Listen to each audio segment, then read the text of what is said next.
사실은 저는 이제 둔촌주공 이번 청약 결과를 보면은 어떤 하나의 그 부동산 사이클의 이제 상승기와 하락기의 어떤 그 서사시를 보는 것 같은 느낌인데요. 그 실망스러운 결과가 나온 게 결국은 어떤 침체기에 어떤 문을 여는 듯한 그런 느낌을 좀 받습니다.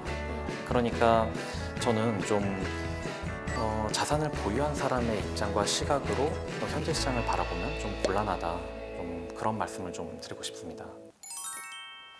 안녕하세요. 분양미식회 이하은입니다. 벌써 연말 분위기가 물씬 풍기는 12월인데요.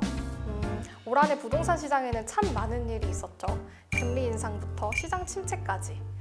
내년 새해를 맞이하기 전에 각 분야 전문가분들 모시고 내년 전망과 또 앞으로의 투자 전략 알아보는 시간 가져보려고 합니다. 처음으로 모신 분은 거시경제에 대한 해박한 지식과 안목으로 책 부동산을 공부할 결심을 펴내신 배문성 작가님입니다. 지금 이스트 스프링 자산운용에서 크레딧 애널리스트로 활약하고 계시는데요.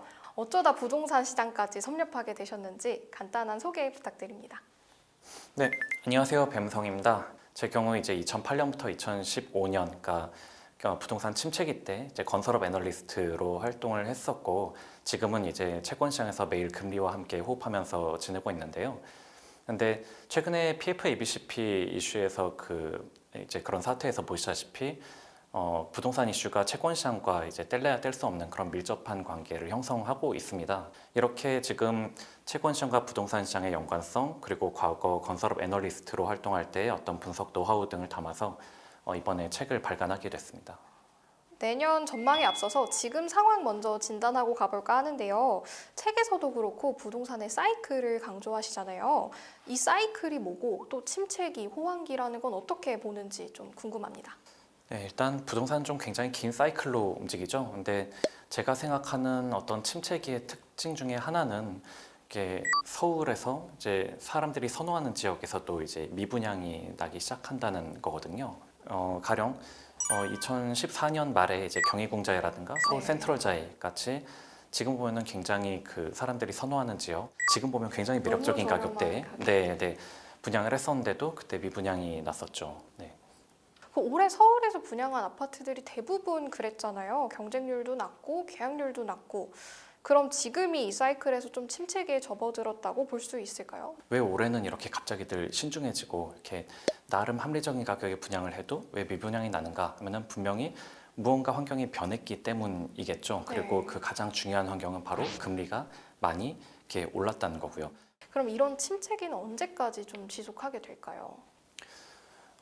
일단은 지금 금리 인상이 뭐 어디까지 될지 또 네. 지금 이제 예측이 안 되는 상황에서 그것보다 더 관건이 이제 이렇게 올려놓은 고금리가 언제까지 이렇게 오래 지속될 거냐의 문제인 것 같거든요. 네. 근데 지금의 집값은 약간 굉장히 저금리일 때 올라와 있는 집값이 이제 고금리에 맞춰서 충분히 낮아지는 네. 기간이 필요하고 그때 다시 이제 반등의 시기를 모색해 볼 수 있을 것 같습니다. 그럼 뭐 지금부터 한 2, 3년 후 이렇게 좀 보면 될까요?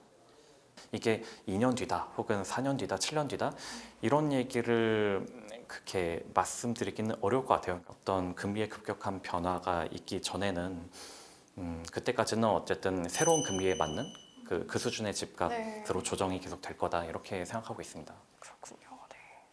그 침체기엔 청약 경쟁률 낮다는 얘기를 들으니까 생각나는 곳이 최근에 둔촌주공이 청약을 했잖아요. 근데 워낙 가구 수가 많았다고는 해도 경쟁률이 3.7대 1 이렇게 나왔는데 요거는 좀 아니지 않나요?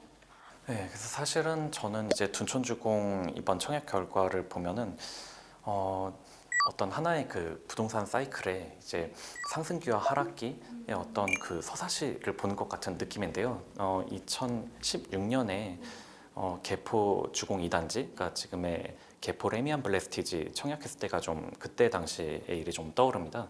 그러니까 당시 2016년 3월에 이제 그 개포 주공 2단지가 분양가 상한제가 이제 해제된 채 그렇게 2016년 3월에 분양을 했는데 비양가가 대략 한 평당 3,800만 원 정도였어요. 그러니까 지금의 둔촌주공과 공교롭게도 네. 비슷하죠. 예. 그런데 그때는 당시 이 분양가가 되게 비싸다는 얘기를 많이 들었습니다.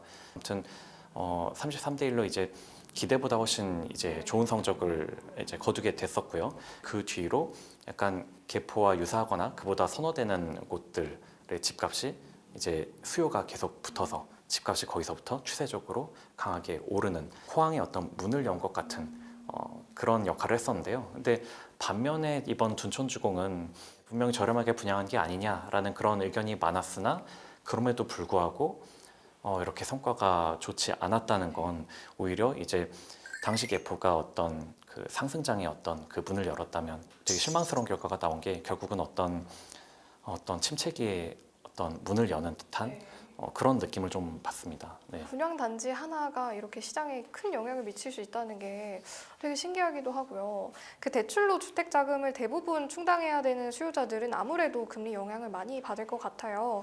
그러니까 결국은 이제 무주택자 분들은 지난 집값 폭등기에 좀 소외된 분들이거든요. 그러니까 저축이든 주식이든 뭔가 부동산 이외 투자를 하면 하시던 분들이라 자산 형성이 굉장히 좀 어려웠죠. 그러니까 저는 좀 자산을 보유한 사람의 입장과 시각으로 현재 시장을 바라보면 좀 곤란하다. 좀 그런 말씀을 좀 드리고 싶습니다. 그러니까 뭐 최근 시세나 예전 분양가 이런 거랑 비교하는 건 좀 유주택자의 시각이라는 말씀이신 것 같은데요. 좀 분양 시장에서는 새겨들어야 할 말 같습니다.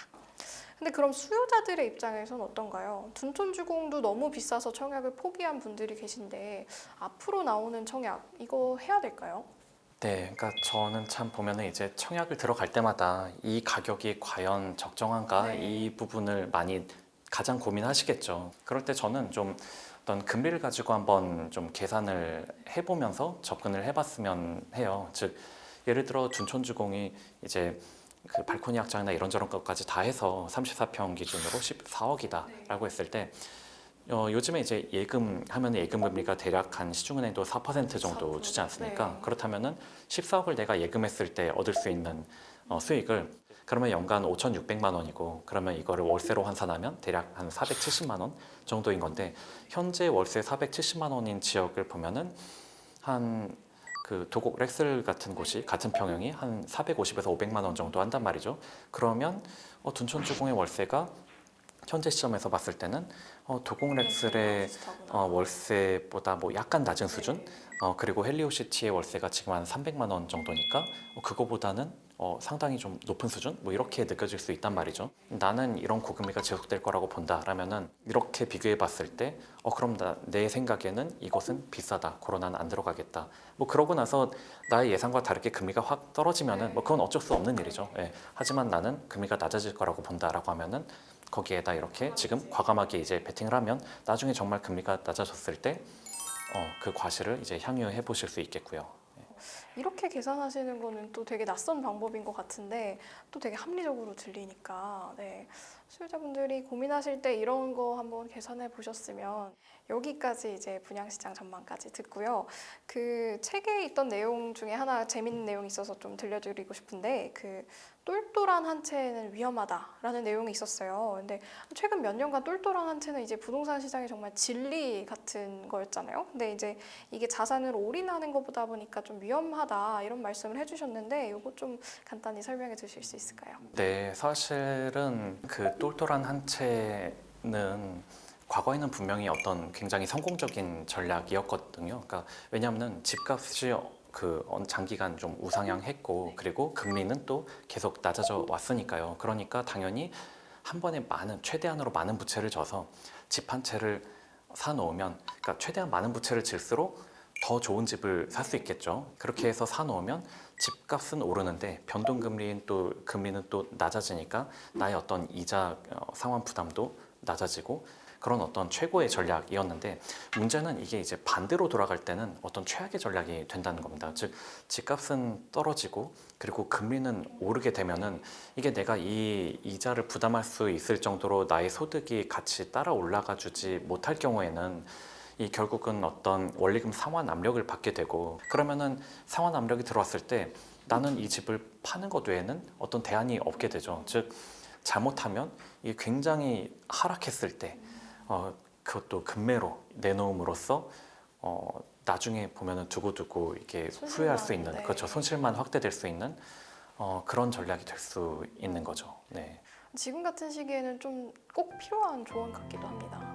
네, 상승장에서는 집을 살지 말지만 고민하면 됐었는데 하락장에는 고민할 게 참 많은 것 같습니다. 고금리 기조는 앞으로도 좀 당분간 지속될 것 같고 또 집값 침체도 좀 지속될 것 같으니까요. 주택 매수나 매도를 앞두신 분들은 좀 면밀하게 계획을 세우셔야 하겠습니다. 오늘 함께 해주신 배문성 작가님 정말 감사합니다. 네, 감사합니다.